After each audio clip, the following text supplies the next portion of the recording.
I'm most happy when I play guitar. Okay, so it probably goes without saying that today is a very important and just a big video for me, because I've talked about Dan on here for years, tried to play giant riffs and all that stuff as good as I can, and just a big day. We get to go over to Dan's, talk to him about his 64 Strat. This is like my favorite guitar stories video I've ever made, probably be my favorite one I ever get to make. And I mean, Dan was one of the big reasons why I wanted, probably the main reason why I wanted a 63 Strat. And it turns out that his is actually a 64. So we're going to go over there. And the video is going to kind of be in two halves. So the first half, we're actually going to talk about Dan's new solo album. So I just got my actual CD. There you go, get that to focus. And the vinyls, by the time you get them, this is a test pressing that I had of it, which was super, super cool.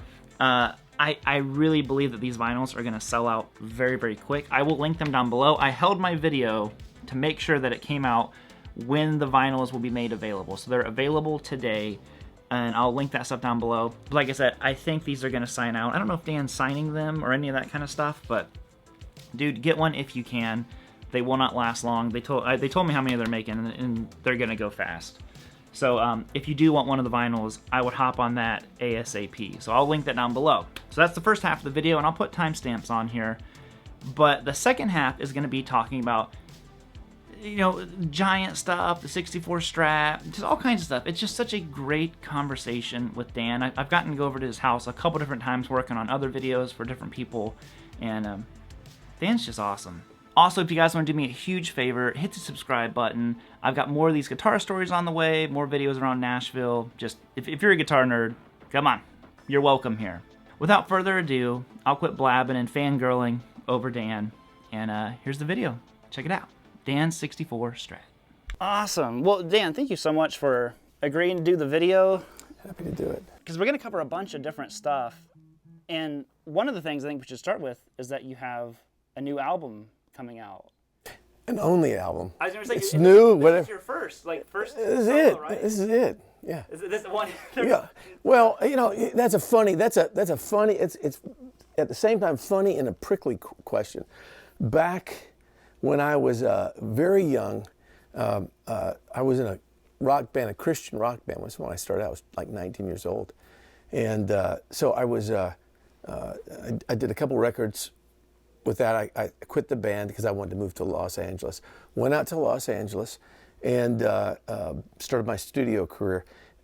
And found out through somebody. I think this may be in the 90s. Whenever internet kind of came on the scene, I can't remember all that.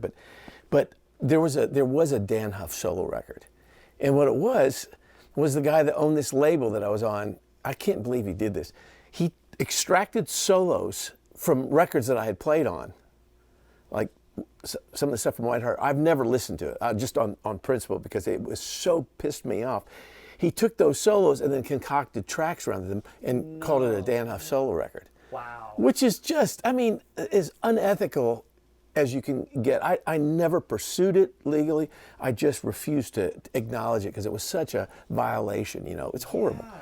Anyway, so that was not so this truly is the first guitar record that I've done. Some would say rather late in life, but why not? Yeah. One of the questions I thought would be interesting to have about the new album is what would like the 25-year-old self have thought of this album? Interesting. That's a good question. This record, and I actually wrote this line just in the thank yous and the credits of the record. It's really a love letter to my formative years. Mm-hmm. When I was growing up, ironically down the street by about 2 miles in Brentwood, Tennessee, in the basement, I had this ugly blue couch and red carpet, shag carpet, and that's when I was 13 or 14 years old. And that was my education. I was, you know, needle dropping on the vinyls. Jeff Beck put out Blow by Blow and Wired. Larry Carlton, Room 335. Al Di Meola, Elegant Gypsy. Steely Dan, Asia record came out. So I mean, just those 5 records right there. If I just stopped with that, that was a lifetime of education. Harmonically, rhythmically, I mean, it went in all directions. I was just obsessed with hearing these great guitar players and what they were doing. Right. And it just so happened that there was a real market at that time for people putting out these kind of records. And teenage years, it was perfect time. I had disposable time. And that's what I cut my teeth on. I guess that would be considered ground zero for me musically. So maybe to answer your question, the 25-year-old me would have probably appreciated it. I would have probably played a lot faster. Or, maybe that would be part of it, because the 25-year-old me I guess that was when I had a rock band, Giant, out in the West Coast, but I was pretty obsessed with that. Mm-hmm. So maybe the 25-year-old me would say, pick it up, dude. The mid-60s me is very happy with it. Very happy. There's plenty of moments on the album where you're still burning. Little moments, yeah. I don't consider myself. I think the younger me would be considered a shredder. I think I have elements of shred left in me. I don't think you ever leave that. To me, it wasn't about shredding. It was about expression. So for me, developing some kind of technique was just to enhance expression. You don't, like if you are conversing with somebody, right? If it was just all one speed or one dynamic, it would be boring. Yeah. So you try to say things, and then when you're playing guitar, you're doing the same thing. So you want to be able to go slow, fast, whatever in between. Totally. It's all about the nuance for me. Mm. Well, and so then my next question with this was, obviously, session guitarist for many years and a producer now. How did that kind of influence how you were writing this album? Well, I guess I'm the only one who can answer that, right? I was going to say there's probably a lot of, you come up with a lot of different theories about that. I think I've always been somewhat of a producer, in a sense, not occupationally, but for me, music has always been relationships within whatever musical setting, the song, the singer, the band, the sounds, everything is in flux. So it's relationships. Maybe if we call the producer side of me, maybe the more mature side, the adult in the room. That I always want to hear a melody that I can relate to. Some point of what are you trying to say? Now, when you're doing instrumental records, I've done one. So, and I titled it "When Words Aren't Enough," which it was actually a song I wrote on the record for my wife Sherry. It's a great song. Thank you. Thanks. Well, can I jump off on that? Yeah, I'll get back to this.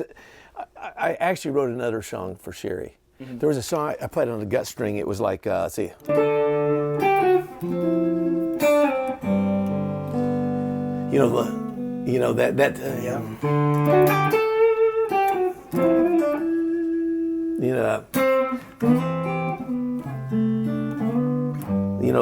I gotta remember.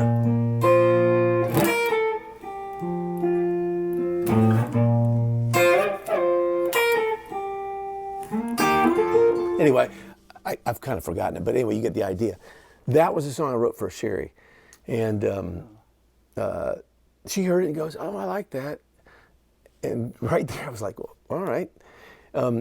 She heard another song, and she goes, "Oh, I like that one more. Can that be my song?" Oh. and I said, "Well, this other one, there's some changes in it. I'll have to revisit so I can learn how to play it again." But I said it kind of bespeaks the layers of your personality, and she said, "Yeah, that's a good song, but I like this one better." So anyway, that became our running joke. But we've been together since, well, when I was talking about 13 years old. So talk about lives. We've lived a lot of lives together, and words aren't enough to kind of depict all that I've experienced with this person through my life. So. And I was thinking about album titles, and I couldn't. Everything I was saying was so cliche, and I thought, well, hell, what better way to say it than when words aren't enough? You do an instrumental record. Yeah. Anyway, getting back to that, everything that I loved was melody. That was it. It says something in place of words if you get melodies right. Those things can stick with you, and so that was the most important thing. The way I wrote this thing was I sat 10 feet from here.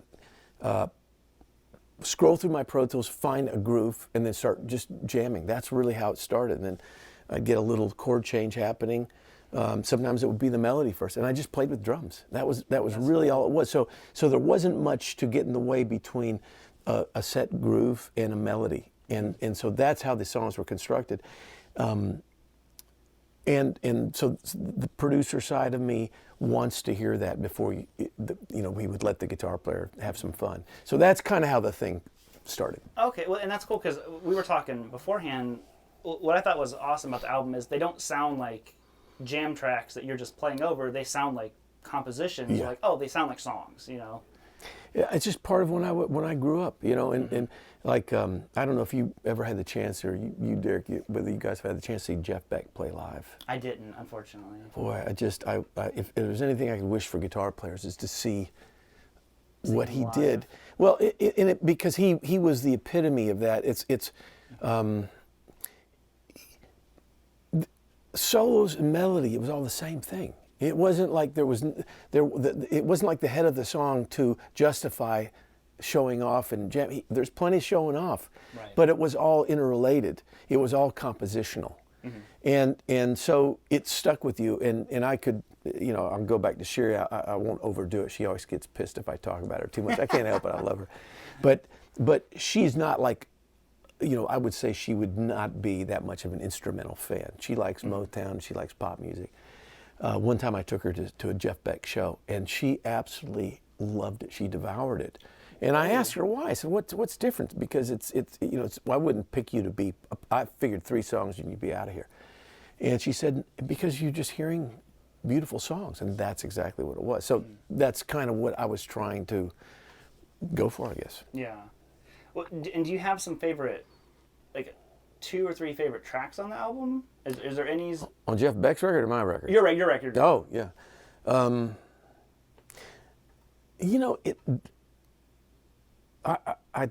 Before we started taping this, I tend to like ballads the best. I guess I've always felt more comfortable playing ballads because I just like the lyrical way those things are set up and emotionally. That Waiting on a Whisper was That's my favorite. Really? Okay. Well, favorite one on the album. I was going to start it with that song, and I had a friend of mine who actually mixed the record. He said, you don't want to, he said, give it a second. Just let people let them in the door before you hit them with that. He said, you got to put it second. So I took his word. Actually, it was Tom Bukovac, my dear friend, and, just love him and love his guitar playing, his musicianship. He told me, he said, I won't even do a Tom Bukovac imitation because I'm not any good. But most of the people that probably watch this know Uncle Larry. But he said, dude, do not try to sequence it yourself. Let somebody else do it. He said, because you're going to be too close to it. And he was, I give Tom props too. He was so integral in encouraging me to do a record. Because when he and I talked and I said, Tom, I don't know, man. It feels like it's a bit in my rear view. And he said, I disagree with you. I think you should make a statement.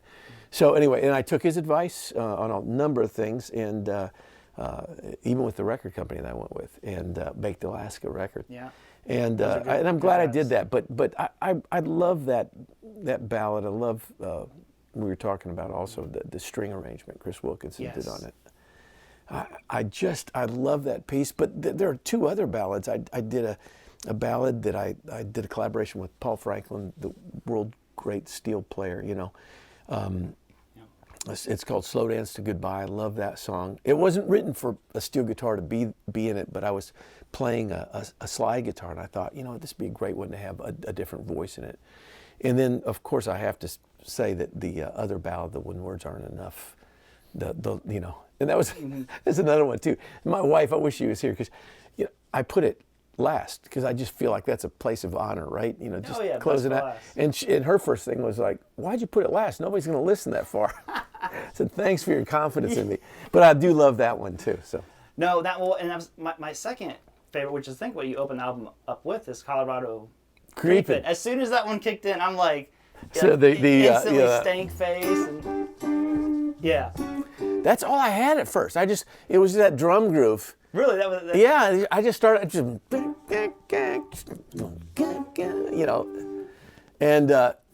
yeah, it just kind of emanated from that, and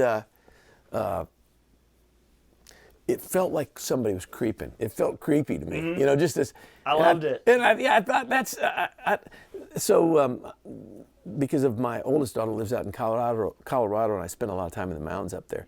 I just alliteration, Colorado creeping seemed like the thing to do. I love it. Well, What's the melody?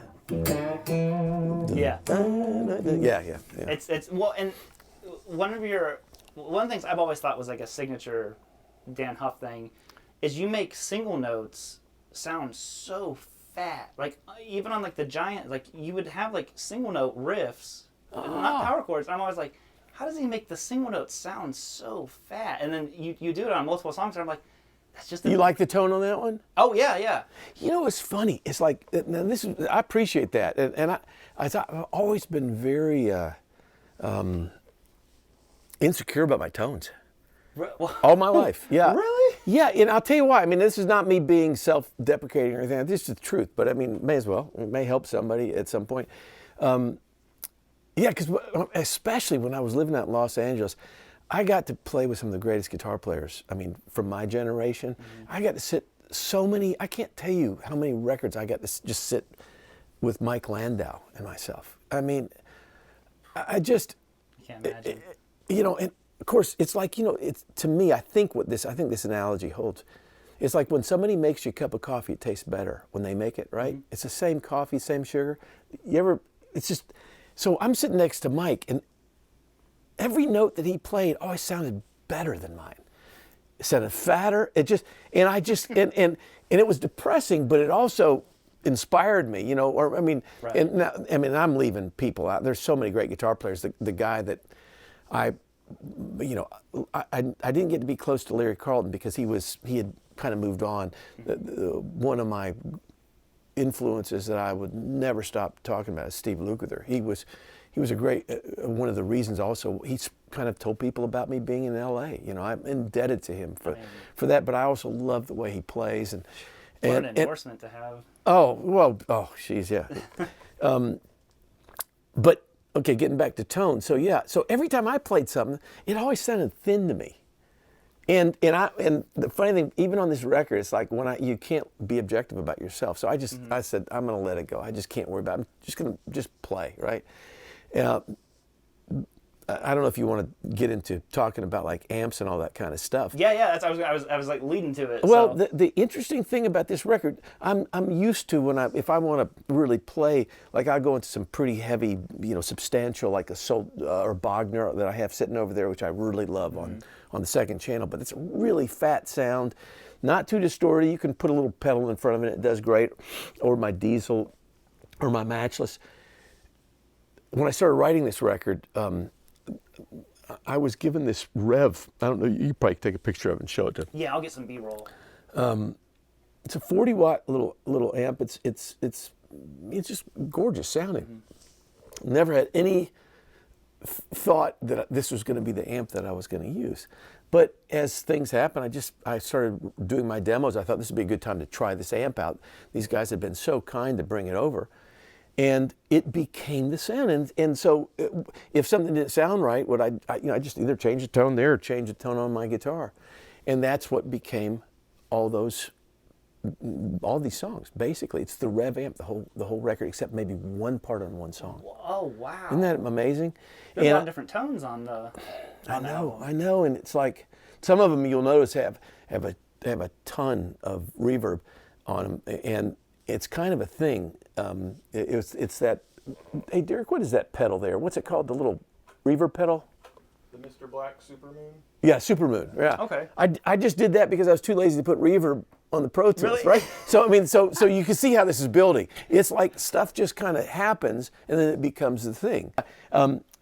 This is what I got when I was 22, and I just moved out to LA. I haven't played this guitar seriously in probably 30 years. So usually it's just hanging on the wall, coming up here, because it's got a lot of sentimental value. It's been on a lot of records. I mean, you know, paid for my kids' college, and you know, I mean, mortgage and all that kind of stuff. So this guitar, it was basically all I ever played. It was really, and it wasn't until I moved to Nashville and I started producing records that I started playing other guitars. this tended to be the 95 percentile in my life. Really? When I moved to Nashville, and then all of a sudden I got involved in another part of the music business, producing records, after I kind of quit my day job of playing sessions every day. This would have been after the 90s. I played on a bunch of records here in Nashville. I used this on a bunch of them. But I started needing other tone palettes. So I started getting, I never played Rickenbackers. I never played Gretsch, any of that stuff. But I needed different tone colors, so I started using those on records when I was playing here and also producing. So consequently, this guy it was lost. Yeah. And so when I started recording this music, I'll tell you what bridged the gap here, what made me pick this thing up. I was playing that blue Strat on a bunch of songs, and I like that. I like the tone of the thing. That's a. Is that a 63? No, that's a custom shop. Oh, they did a okay. great job, didn't they? Yeah. It just sounds great. It felt good. It was one of those things I saw it down at a custom shop, and I needed to borrow a guitar, and Looks great. I liked it, and I said, "Can I just pay you for it?" And they said, "Yeah," and that was it. So, but it doesn't have the mid boost. Oh, okay. And I found out that when it's not like I didn't play this guitar in the last 30 years. It's just I didn't pick it up as a regular thing.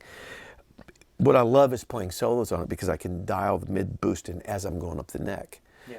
So one thing led to another, and it's like all of a sudden this is all I'm using on the thing. I would have used this the Tyler version of it, but they hadn't made it yet. Yeah. So this was the guy, and I'd say this is 93% of the whole record. Really? So the rev amp, this guitar, and that little pedal, that's it. Isn't that kind of fascinating though? So this was your first instrumental album, and it led you back to that almost like Yeah. an old friend. You're like, Oh, this is the team. This is the combo.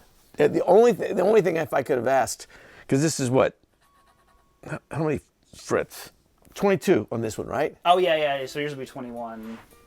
Yeah, this is 21. Yeah. That's the only thing that I know, because it's like that, getting to that high E every once in a while, it's kind of a bear from the C sharp. Well, then, are you cool at the transition? We'll talk about your Strat a little bit. Yeah, anything you Okay. want to know about it. 'Cause when did you first get this? Yeah, it was. I just moved out to the West Coast, kind of on. It's like I had a arranger say I should move out to the West Coast, and I said, well, I don't read very well. He said, don't worry about that. His name is Robbie Buchanan, who I'm indebted for life for. I got out there, and I had only like 2 or 3 guitars. I mean, that's kind of crazy when you think about it, but that's what it was. Didn't have a Strat, and the currency of the day. I mean, this was Steve Lukather land. Until he let go, he was as good as you got. And I saw in a Guitar Player magazine, I saw this Strat, and I thought, well, shit, that looks cool. So I even got the black. It's like you got to emulate somebody, It's right? cool. And I'm definitely not too proud of. I mean, if you're going to copy somebody, that's a good guy to copy. So this was original when I got it. It was sold as a 1963 Strat. I didn't know any different. So it was white pickguard, original, everything. There was one scratch on the back. I want to say it was like up here. I don't even remember. But I got this thing, and I took it to a guy that worked on guitars in the back of the cartage company, Andy Brower's Cartage in LA. Oh, yeah. Introduced me to a guy named Jim Tyler. And he had just a small room, not as big as this room here. Mm-hmm. And that was his shop. And I said, I need this thing kind of revved up. I need a Floyd Rose, because that was definitely happening. Mm-hmm. And we talked about pickups, and I didn't know much about them, but I said, just make it to where I can scream on this thing. And he asked me, he said, what do you want to do with the original stuff? And I said, I don't know. Just take it. Just throw them out. The original. Oh, I'm sure he used them. He's a smart guy. But I mean, it was my choice, So, yeah. But yeah, I mean, that was it, and that was it. And they've told me that there's some things that changed over the years when Jim took it back. I don't remember that stuff, but in essence, there's just taps for all the pickups. Yeah. There's a mid boost.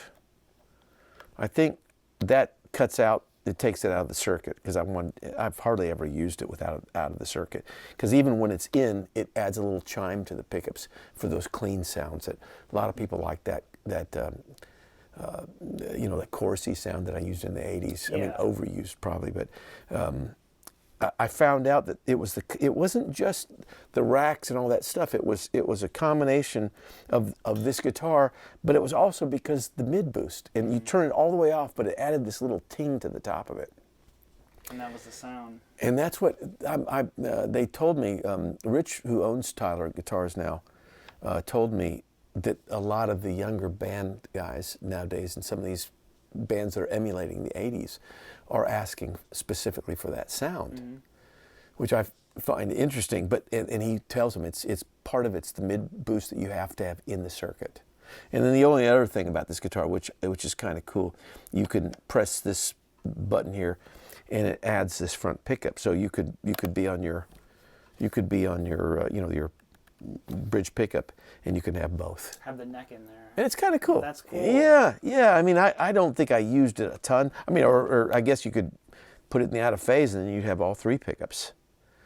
But this guitar was, pretty much that was it. So you kind of you didn't have it very long before you modded it. About a day. About a day. About a day. And so was there like an immediate connection to the guitar? Were you like, oh, this is like, there's something special about this guitar, or was it just like, this is just the sound I need, and over time it became a I think that would be the answer. Mm-hmm. Yeah. well, it was the only Strat I had. So Yeah. so kind of in the absence of any other guitar to compare it to, it became my guitar. your guitar. Yeah. That's cool. So then, what I don't hear a lot of people talk about is, what was your main guitar before you got this one? Oh, you still have it? Yeah, isn't this crazy? You know what? Let's see. I gotta grab this mic here. This is so cool. I use this for slide guitar now, but when I was 16, there was a session player here in Nashville named Peter Bordinelli was a really good player, and I would go to all my My dad was an arranger, so I would go to his sessions and watch all these great guitar players. And I saw this thing. It's pretty hefty. It weighs a lot. And he was really kind to me. I was 16, and I would go and watch him. He played really well. He said he wanted to sell it. Would I be interested? And I said, yeah. So this was the guitar I had, and I had the Seymour Duncans. I guess that's when I found out about the Seymours. And so I've had this ever since. That's and so I went crazy. out to LA with this guitar. That was like my rock guitar. And I had a Jerry Jones Strat. It didn't sound very Stratty though. That was the only thing about the guitar. Okay. And I don't know where that guitar is. I have no idea. It was really cool. Jerry Jones, the guitar maker. Oh, right? of course. So, but that was it. But it didn't have that sound, and it was kind of a hybrid. It looked like a Strat, but it didn't sound like a Strat really as much. So this was the guitar, the Jerry Jones, and I may have had one more. Maybe I had an acoustic guitar, and that was it. Yeah. And that's just nothing. That's crazy. Because those were like, he did the Dan Electro. This is way before. Oh, before he did all of that. I would have gotten that Jerry Jones guitar. It probably cost me every cent I had when I was probably about 19. I got that probably in 79 or 80. Oh, that's cool. Yeah.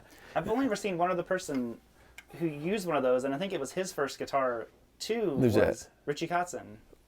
Really? Yeah, there's an old interview I watched of him a long time ago, and he's like, "This is my first guitar." I'm like, Yeah. "Look at that!" And you pulled that out. I'm like, "Isn't that the same?" It's it's funny, and I guess sentimental. I mean, it's funny because look at this thing; it looks so much better than my Strat.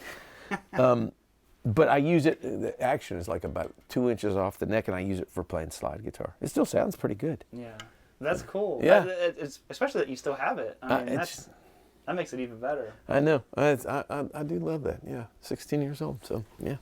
With your Strat, I was gonna ask you what was the first mod you did, but I think you did all the mods at once.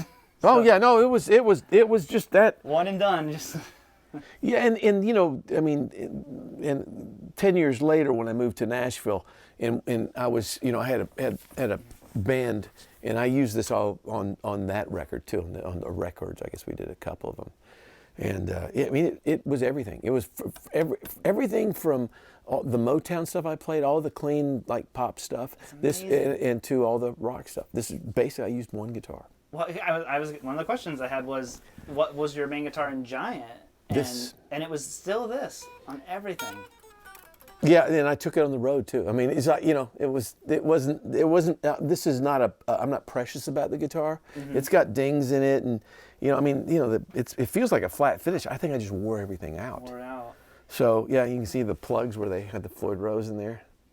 Man, Yeah, it's something. that's amazing. Yeah. I was never precious about it. I was never. I'm not a collector. And I love guitars. Don't get me wrong, but I mean, comparatively speaking to some of my dear friends who are really educated, it was never about that for me. And it wasn't that I was happy with being ignorant. I just was driven by other things. So consequently, you kind of go where your interests go. And so, as long as it worked, it sounded great. When I lived in Los Angeles, when I was in my 20s, legendary studio player Dean Parks. Dean was a mentor in so many ways. He was also, probably to this day remains just a gear aficionado. And so whenever I needed something, I'd just go and ask Dean. as opposed to going down to Guitar Center and going through 50 pedals, you know, or going through guitars or amps. I mean, just ask Dean Parks, for God's sake, or just look at somebody like, you know, like I mentioned, like, you know, what's Mike using? Okay, well, that's good enough for me. Yeah. Grab one of those, and the question was answered. So I got what I needed. When I moved to Nashville, the new sensei became Tom Bukovac. When I moved into producing, he was one of the first guitar players that I hired all the time. He was just coming up. He was amazing then too, as he is now. But he has the same effect on me. He just knows all about guitars, effects, amps. And so if I need something, if I'm curious, I just call him on the phone, say, what you got, Tom? And he actually was the guy that Rick, I don't know what year that is, but I bought that from him. I bought that great SG from him too, or Les Paul Jr., whatever I call it, an SG. Oh yeah. I think it is a junior. And I've used that on a ton of things. Again, I haven't used any of those on my record, which is odd. Hey, that's funny. I didn't, and it wasn't like I set out to not use other guitars. It just, it wasn't about that. It was just about writing the songs, and then all of a sudden, I did mention that I wanted to redo everything properly after I did the demos. We were talking setting up, yeah. Oh yeah, so you didn't ask this question, but I'll finish the question. How's that for Yeah. something? Your listeners can just enjoy this ADD person here. They were meant to be demos. And I was going to replace everything. And when I started playing through the more hefty amps, some of the other guitars, it didn't have the same personality. And it was like, and it wasn't. There was nothing intentional about it. I was just playing, but I learned a lesson about sometimes first thought, best thought. Not always. I mean, I had to replace stuff. Some of it was sloppy, or I just didn't like the licks. The hard part was matching the sound, getting back in there, because I never wrote anything down. I'm not real big on that either. Uh-oh. So, but that's kind of the way. And I didn't want to do a thing where I just was playing different guitars on every song. That felt like that's too much. For me, it was like, if I'm going to just make a statement, let it just be me, and that ended up being this. So.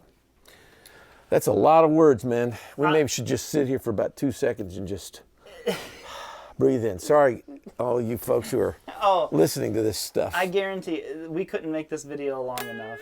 People will love all of it. When did you change it back on your, just to talk about talking about the bridge, you switched back to a Wilkinson. And I was curious why, because you did that when you moved back to Nashville, didn't you? Yeah. It wasn't back. It was just I changed. The Floyd became tedious. Did it? Well, just because if you wanted to tune, you couldn't. Well, I mean, still to this day, if you try to drop this a half step, it kind of plays havoc with the guitar. But there was something about it. That was the '80s for me, and it was like I've moved on, and somebody said you should try the Wilkinson, and that was probably the end of the conversation. And I tried it, and it's funny. What is this one they got? Is this a Wilkinson? Or is this? Yep. Yeah, I like them. I mean, yeah. What is it? Oh, so it's a 2-point. Yeah. Meaning? And so there's six 6 screw bridges, or there's 2 points, like this one where it's attached to the body with 2 points. Oh, yeah. It just feels different than a Yeah. six Really smooth. I mean, That's part, yeah. I mean, because again, you're not. This is not like a dive bomb guitar anymore. I mean, you can do it, but there's no locking nut, and you got to retune and stuff like that. But I just use it for vibrato. Yeah.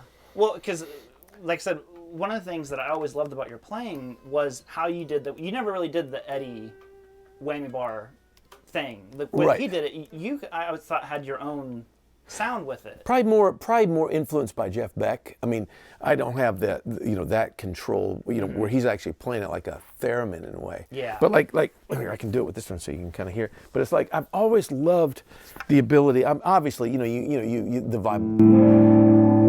You can just vibrato like here. But for me, it's Yeah.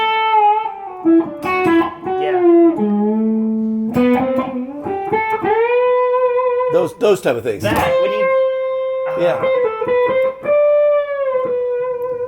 It's just part of a voice. So you mean your vibrato here is one thing. Yeah. But you also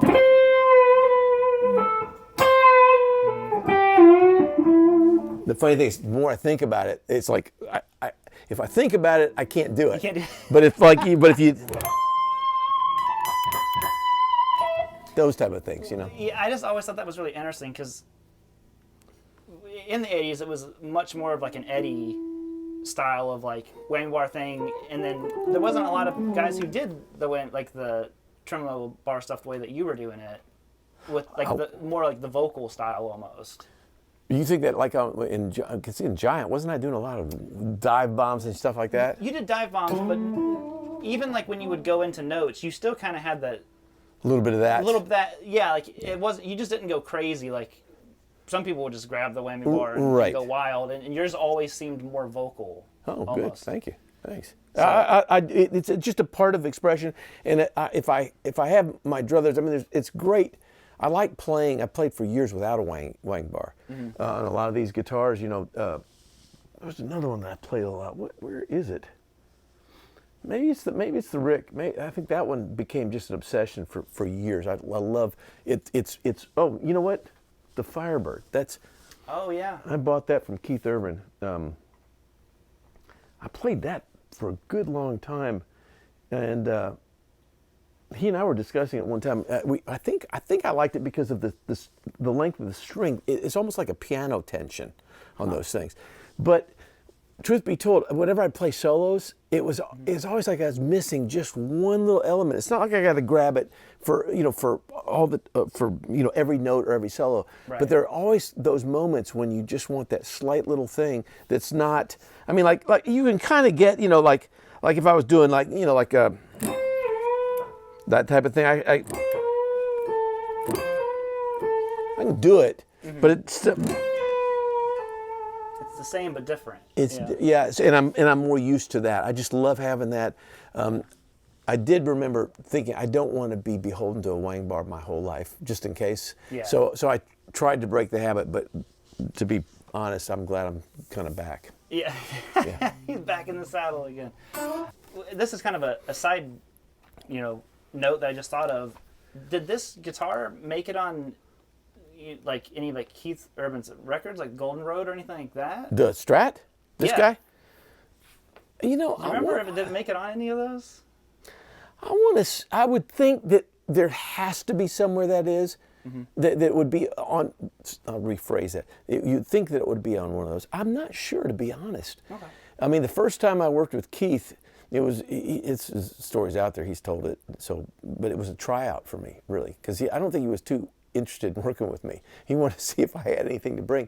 And I remember I took my matchless amp, which I've had since 1990. I mean, talk a testament to how great Mark made those amps. Yeah. That thing, that's as good as you get. I took that Gretsch with me. And the first song we did was a song called Somebody Like You, and so I played the Gretsch on it. I think with Keith, probably, if I'm guessing, my guitar playing on Keith's records are always a function of another personality for him to bounce off. Obviously, he's the main guitar player on those records. And so, because he, for the first several records I did with him, he was on the telly so much. I always went with more humbucker type guitars. I gotcha. So, but I'm sure it's in there somewhere. Who knows? Yeah. Well, I mean, that first album, is it Who Wouldn't Want to Be Me? That telly opening. Yeah. Oh, That's that's one of the best. That's Keith. That's Keith just detuning his guitar. I mean, he does that live. It's great. Yeah. Oh man, Yeah, that's one of like. I remember hearing that tone. I'm like, that's like one of the best telly rock tones ever. So good. I've learned. Keith and I kind of came up through. I came up through the business as a producer with Keith when he was emerging as an artist. So what I've learned from him, it's hard to count. You know, all the different things I've learned from him. We sit here as close as you and I are together. It's like here's my invitation to Keith. Here, he always is giving the guitar. He's so hungry just for the ideas, and you know, it's not to copy. It's just to have someone present a mirror image, and that's what we were doing. You know, a lot of times it would be like, if he wasn't the right one for it, I'd do it. You know, that type of situation, with the intent though that he was the star and we had to do that. So, and he, by the way, I gotta say, Tom Bukovac, Keith was also one who he gave me the greatest encouragement on doing my solo record. Yeah, it was something else. I saved his message. I won't share it because it's too much, but it was something else. I have immense respect for that guy. That's I mean, I've always thought he was just an incredible musician. Oh, great. And well, you know, I was gonna ask, what made you want to do an album now? You know, after, you know, obviously you did all the stuff in the 80s and Giant and producing. Yeah. Was it just encouragement from guys like Book and Keith? And another friend of mine, Mike Reed, great Hall of Fame songwriter, ex-NFL football player, kind of a Renaissance man.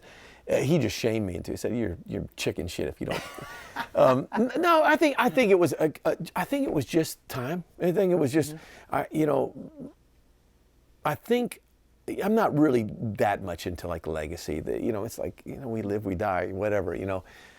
But I do have 5 grandsons at this moment in my life, you know, and I think somewhere inside I'd like to think that I wanted to leave them a little something of their. They call me Papa, and you know, I mean, obviously, you know, if I'm lucky, I'll live into their 20s or something like that. But they're never going to know what I did when I was a young man. So I think there was a little bit of that, just kind of wanting to, and it was also full circle. I did write this into the record too. So if any of your listeners get it, I'm sorry about repeating this, but there was something that was missing musically, and I didn't feel I haven't felt 100% myself. I've been fortunate. Music business has been great to me. I've been a part of a lot of really interesting things, I think. But I didn't get into it for that. I got into it. I mean, if the dream was if I could pay my apartment bill, that was going to be enough. You know, it wasn't about money. I mean, not when we were young, you know.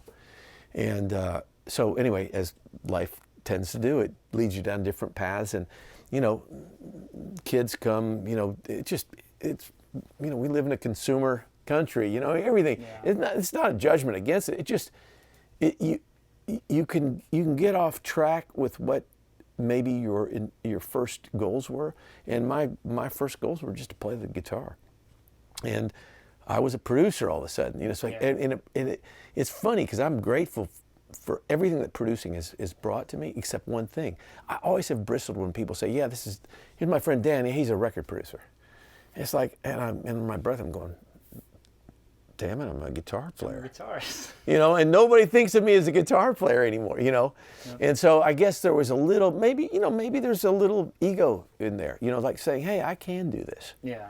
You know, because I have so many great guitar players who work on the records and they're all great. You know, I mean, just all of them are staggeringly good. You know, I mentioned Tom and Derek Wells, Rob McNally, Chris Donegan, Ilya Tashinsky. You know, of course, I'm naming people, and now I'm going to forget somebody. It's just You're horrible. gonna get a phone call. Oh. You left someone. Please don't let me. Well, anyway, okay. So hopefully my friends will forgive me because you get like, red light itis. But like, okay, let's just take that small group right there. Yeah. Oh, I came through the ranks with like Jerry McPherson and Tom Hemby and people like that. So I mean, Wow. and these are the Nashville side. This is not my buddies from Los Angeles. And I think maybe there's the good side of ego, not the bad one. It's like, yeah, no, I'm a part of that club, and I want to be Totally. remembered as a part of that club. Well, yeah. Do you think you missed maybe? Because now you're doing the hiring versus like back in the day, like you were the one being hired. Yeah, and I still play on my stuff. Right. That's the nice thing about being a guitar player is I can let other guitar players do what they do, and then I can fill in the gaps if necessary. But yeah, there's still some identity, and to be quite honest, I mean, I'm most happy when I play guitar. Yeah. A couple of Giant questions. Ask me anything you want. Yeah. Because I think one of the most overlooked things about Giant ever is that you had the greatest outro solos on songs ever. Oh, Like thanks. the best. What was?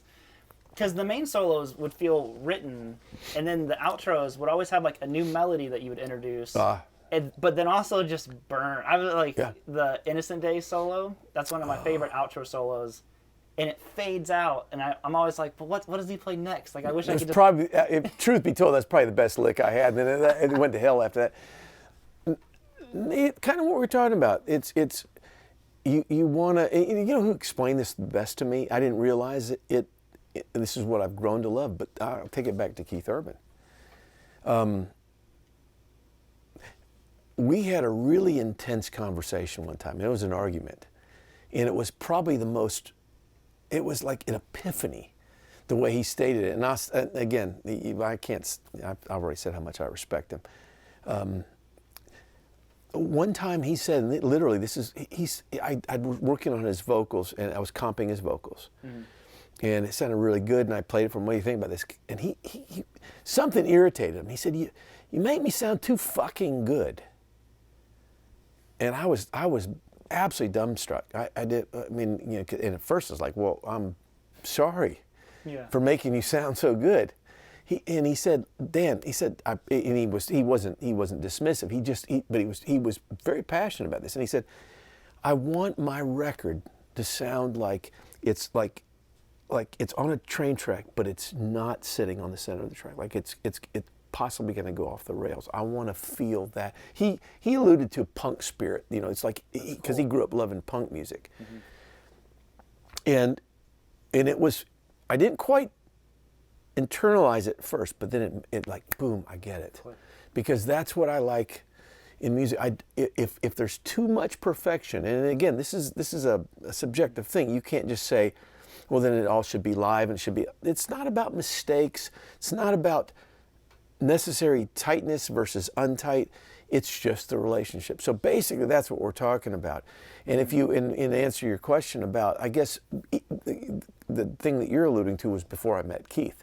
So I was tapping into it at that point, but I just didn't know why I was doing it. Yeah. But I liked you to feel like you had some idea, some platform of melody to be able to hum, right? But then there had to be something that just felt like it was going into uncharted territory. And the more danger is a good word for that, Yeah. So that's where it was. But I kind of learned how to formulate that years after I did it. That's cool. Now it makes me want to hear that outro solo on that song because I wouldn't know it if I heard Can I it. play it real quick? Yeah, I'd love to hear it. Yeah, see, I haven't listened to this probably in... Well, there's your wang bar.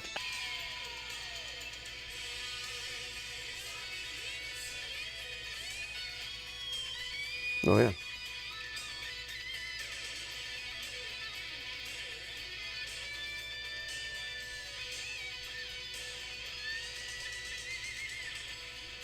This right here. Oh, yeah.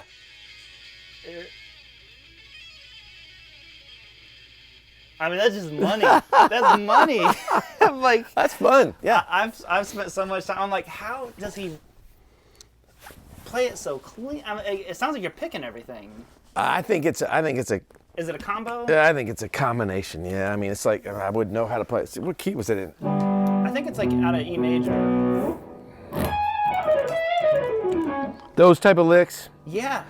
Yeah. It's kind of like the Time to Burn intro, but you pick it all, don't you? I don't know. It does. It feels like there's some hammers in there. What? Yeah, there's some. It's like.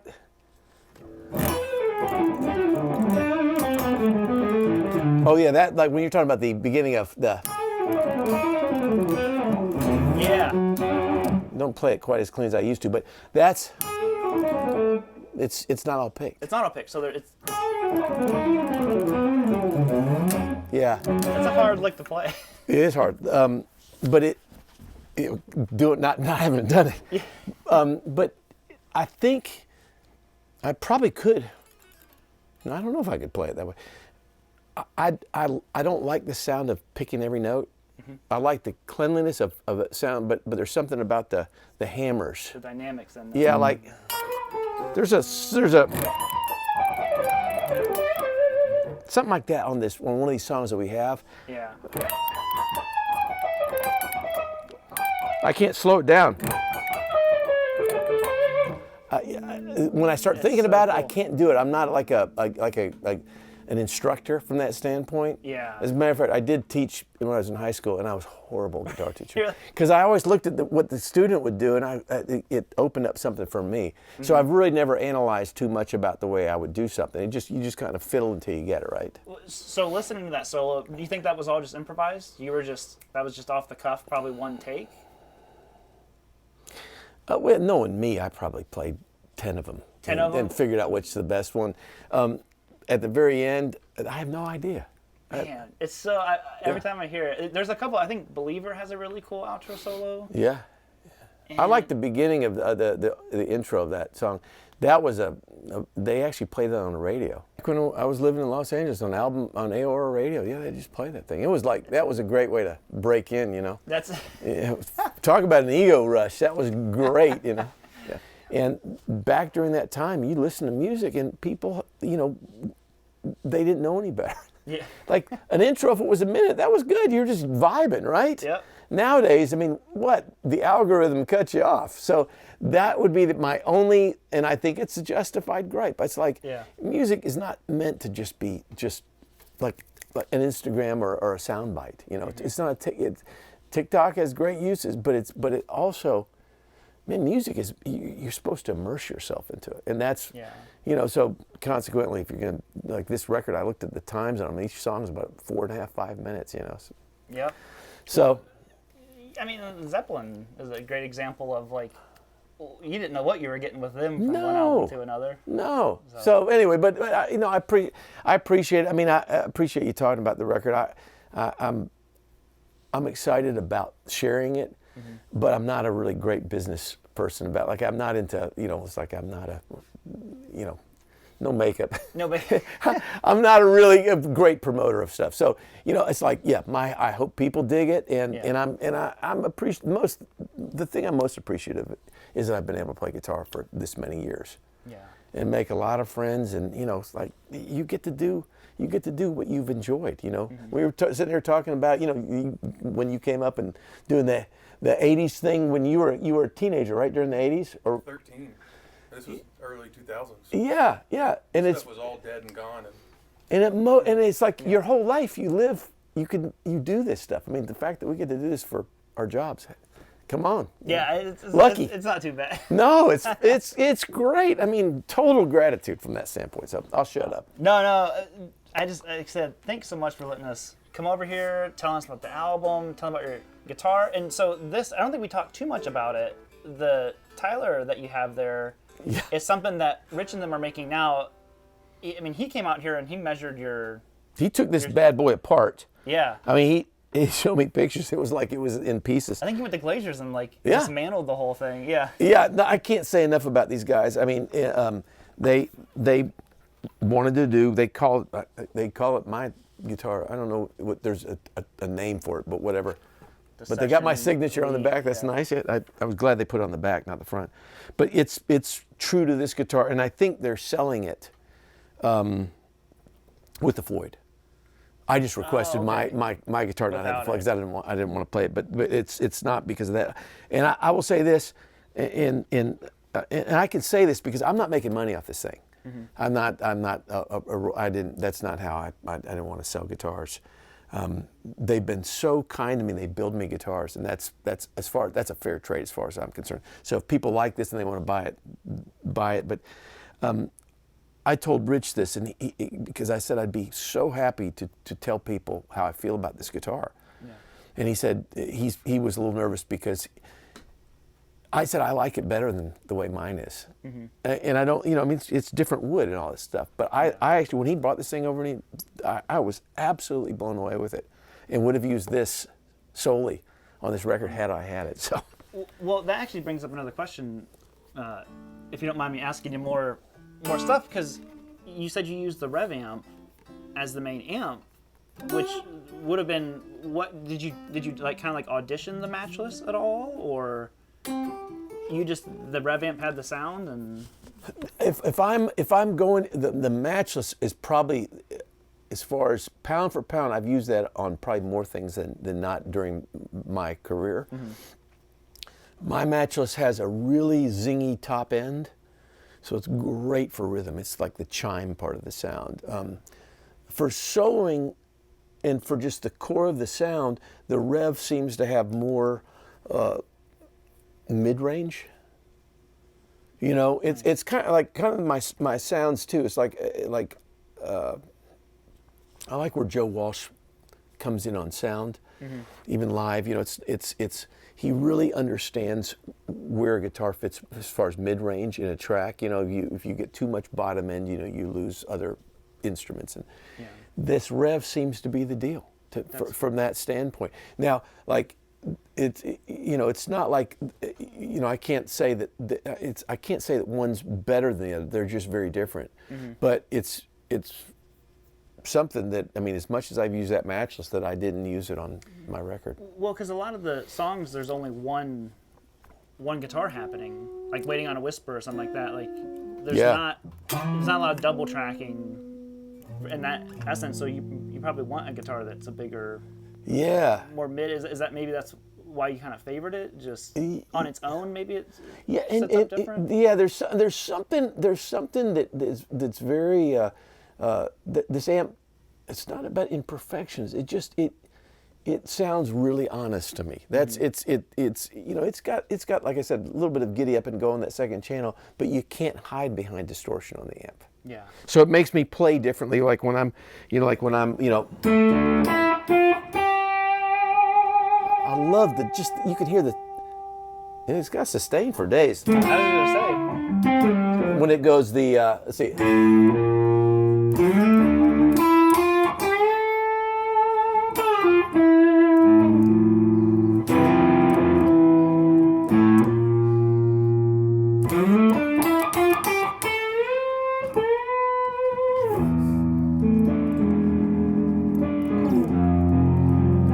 Oh, you want to hear a great story? Yeah. I don't know if I've said this, and if I have, if anybody's heard it, but so I owe a lot to James Strat, producer, who pretty much used me on every record he did. It's like it established me in Nashville because Sherry and I were either going to have to move back to Los Angeles, or I was going to have to figure out how to play in Nashville. And we decided on the latter.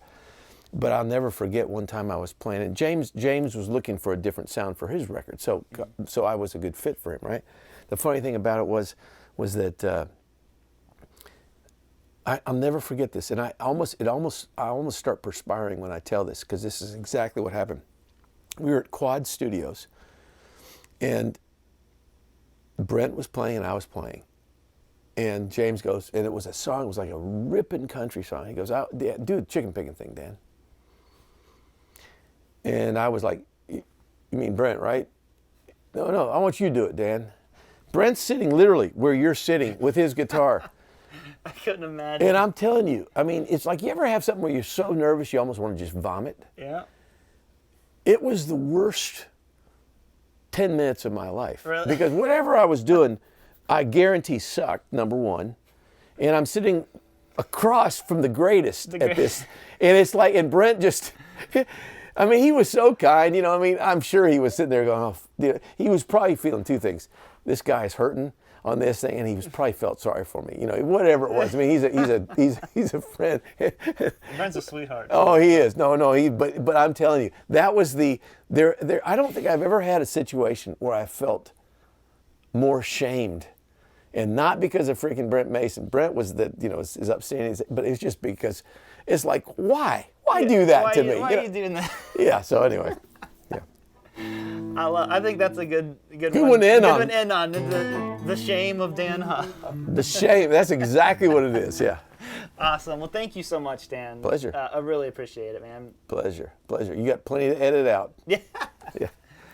All right, I think that's going to be it, guys. Thank you all so much for tuning in. A big special thank you to Dan for taking so much time and letting us come over there and ask some questions. I had my buddy Jesse helping me shoot it. Josh over at Baked Alaska helped me set all this up. So just a total team effort. Thanks to all of those guys. Thanks to you for watching it. And then, like I said, thanks to Dan for just being awesome. So other than that, make sure you go snag, at least, I don't know if there's going to be digital downloads yet, but dude, get a CD, get the vinyl, all that kind of stuff. We're lucky that we get one of these.